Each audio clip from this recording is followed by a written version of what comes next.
presentado por Tigo. En Tigo, el centro sos vos. Control, Feel Make Feel. Cabal, lo sabés desde siempre. Cuando pasás tu cabal, pasan cosas buenas.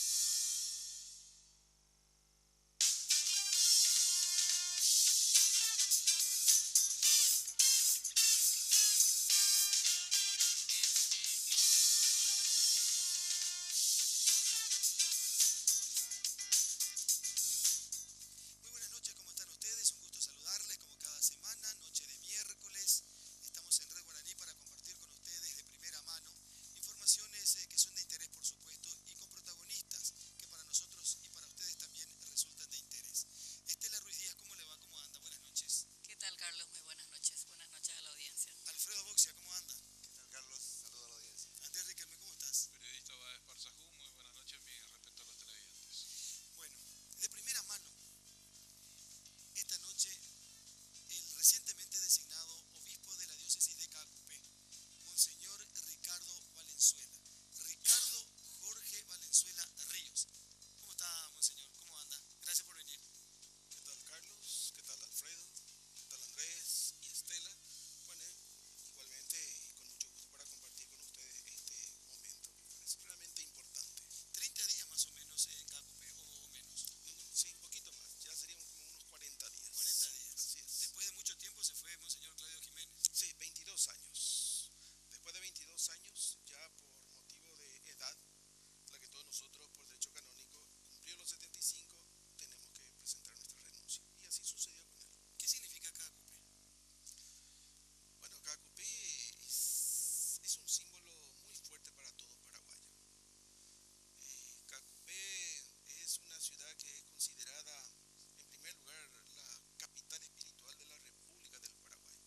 Y al mismo tiempo es el púlpito a nivel nacional. Y también por donde van pasando miles de peregrinos que van absorbiendo un poco lo que es la tradición, digamos así, de una religiosidad popular y al mismo tiempo se nutren y, bueno, y llevan esa gracia a sus respectivas casas, a sus respectivos hogares, a tal punto que podemos decir que prácticamente casi no hay tanta, digamos así, familia que no tengan en sus hogares una estampa de la Virgen de Caacupé. Y eso lo comprobamos porque también en el exterior pasa lo mismo. Y es allí donde el Papa Francisco conoció lo que es la fuerza que tiene la Virgen de Caacupé, esta invocación. Al mismo tiempo también en Europa, en España, los paraguayos están haciendo conocer aquellos lados, Estados Unidos, México, Buenos Aires, ni qué decir, y también un poquito en Francia y en Italia y seguramente en otros países también. O sea, Caacupé cada vez va creciendo más en su influencia incluso hacia el exterior. ¿Cómo uno toma la decisión o cómo se hace o dónde es el momento donde uno decide incorporarse, integrarse a la iglesia y ser lo que se dice así, decide ser país? Bueno, eso es una llamada, viene de vocación, vocar, la llamada. Uno en diversas circunstancias siente ese llamado. Algunos porque alguien está promoviendo, otro porque le mira en el accionar a un sacerdote y dice, yo quiero ser como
ordenó sacerdote. Sí, en el 82. Y en Tenía el 27 y en años. el 94 lo nombran obispo. Sí, efectivamente. 12 años, muy poco comparativamente con otras personas que alcanzan el grado de obispo, ya quizás al final de su carrera. Usted estuvo solamente 12 años como sacerdote y ya tuvo el privilegio de ser obispo. ¿Qué sintió cuando el Papa Juan Pablo II allí en Roma lo ordena obispo?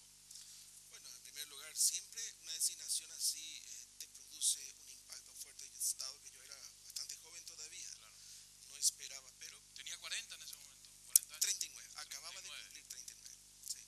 Y bueno, en ese momento una impresión muy fuerte. Recuerdo cuando el nuncio me llamó y me dijo, Ricardo, déjame darte el primer beso episcopal. Y no pesqué qué es lo que era eso. Me abrazó y me mostró el papel, el cifrado le llamó. Perdón, ¿quién fue él? El nuncio José Sebastián Laboa. La boa. Ajá.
Cerro fue campeón, 1954. 54, mira un poco. Y bueno, y con todo eso el papá de Rabia se fue y le puso la camiseta de Olimpia. ¿Y se le ejecuta la guitarra? Sí, yo tenía un pequeño conjuntito cuando era jovencito, llevábamos serenata. Pero hasta ahora. No, ahora no. Entonces no le voy a comprometer. Pero tenía un conjunto, era... Sí, ensayamos así para ir a cantar un poquito allí. Se llamaba Como Escuela una Floja. estrella de rock en esa foto. Ahí yo todavía alguno, pero la guitarra eléctrica ya me cuesta un poco más porque son muy duras, muy tensas las cuerdas. Entonces cuesta y uno siente ya, si ya uno no tiene los callos, ya no. La ¿Qué música sensibilidad, le la mano. gusta, monseñor? Y yo soy rock and rollero. Ah, sí. Nací en la época de los Beatles, yo viví la Beatlemanía, vivía realmente la Beatlemanía, después pasé a los Bee Gees, después de los Bee Gees, bueno, también Creedence, Clearwater Revival, me encantaba, sí, Río Verde, los Bee Gees fueron siempre un poco como algo muy especial. Bueno, y así, en estos tiempos ya un poco más difícil. Vamos a llevarnos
final en la historia no puede ser otro de que no Iglesia sea paraguaya. obispo de la diócesis de Cancún. Claro. Está frito el obispo. Si hace pronósticos eclesiásticos como hace pronósticos deportivos. No.